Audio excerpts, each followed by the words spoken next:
Let's talk about what to wear on stage. Ooh, this is actually in the book too. We talk about this stuff. It's under like preparing your talk and like what to do before you get on stage.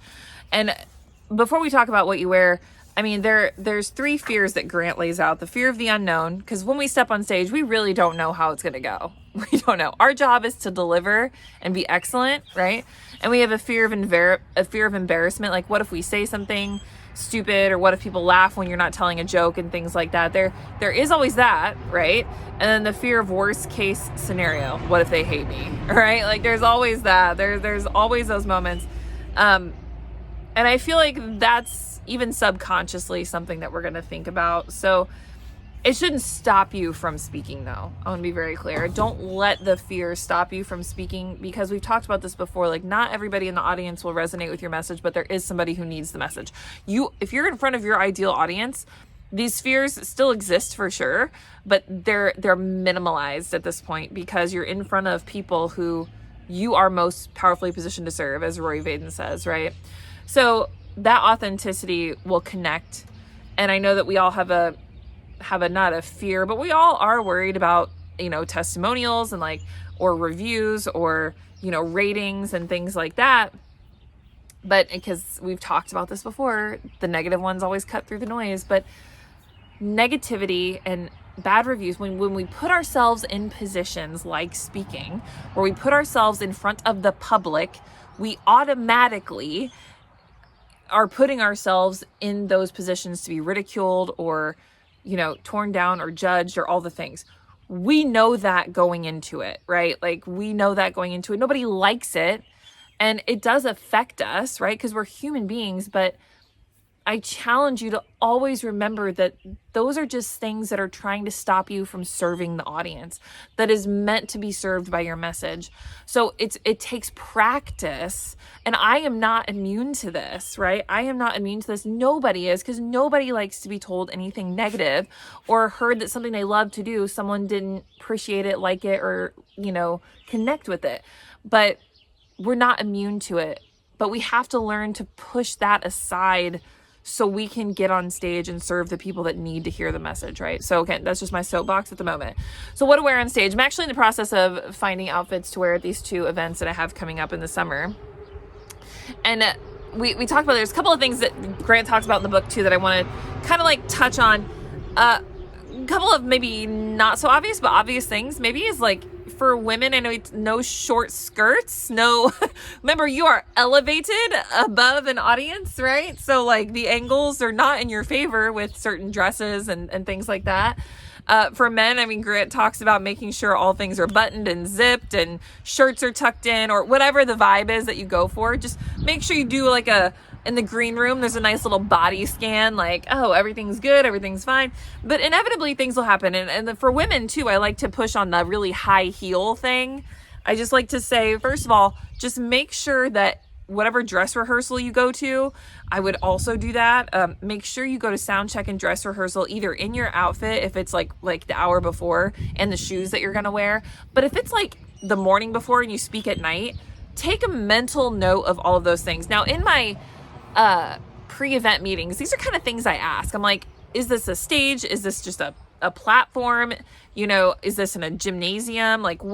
What is the, what's the layout? What's the vibe? And then when I get there, the first thing I do after I check into my hotel, whether I'm the day before, I know I'm going the day before to these events in the summer. I have seen pictures of their previous events, and I know what the stage looks like, but I watch other speakers. I want to make sure, if I'm able to, right? So I challenge you to do that as well, if you have the time to do that, so you can kind of see what the layout is and get a feel for the room. There was one event I went to, I keynoted out. I got in really late the night before, and I spoke early the next morning. So they had the room set up. It was at a convention hall. So I actually went by myself.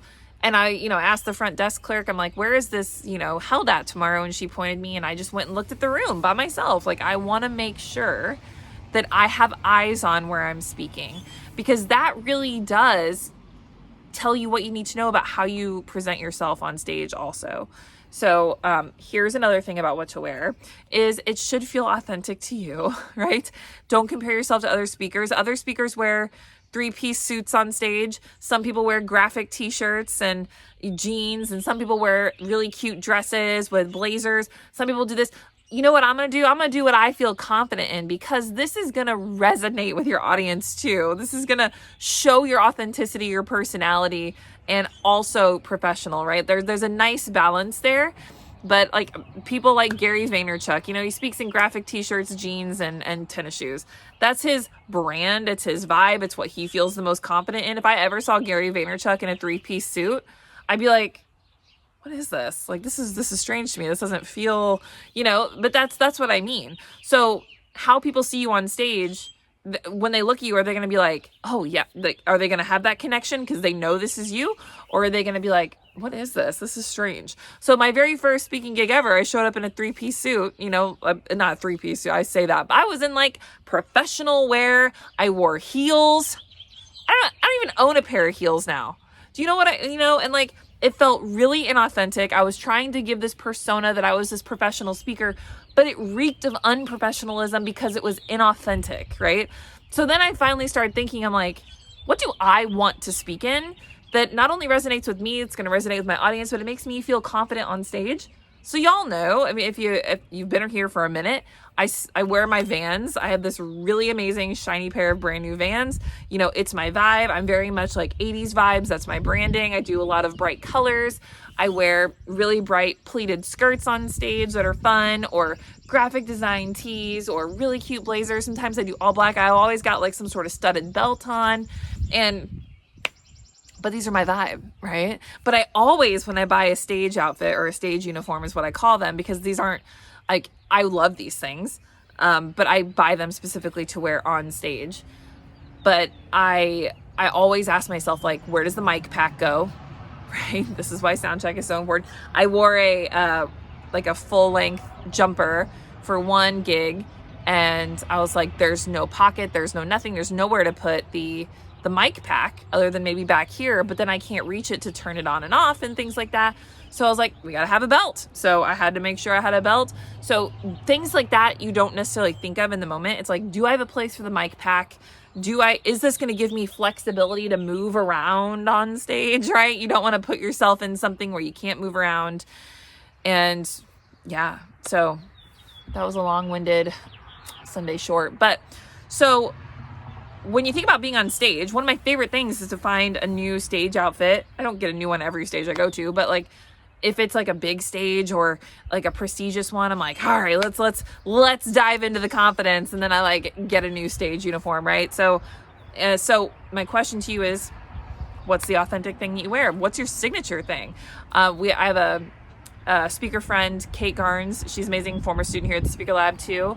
And she wears this red leather jacket at almost every speaking gig she goes to, and it looks fabulous. It's like every time I see her in it, like that's just her thing, and I really dig that. I really dig that, and I appreciate that. Or Jake Thompson, he's a former student, powerhouse speaker in his space. He's one of our VIP facilitators here at the Speaker Lab. He always wears like his blazer matches his Nikes, like it's very much authentic to his brand and him. So I challenge you, and Eric Ream wears graphic tees sometimes with like his blazer. What is your vibe, friends? And how are you going to show up authentically for yourself and your audience with your message? All right, that's it. I'm not going to talk any more about it. I'm going to go shopping now for my outfits, and yeah, it's going to be great. Talk to you guys later. Bye.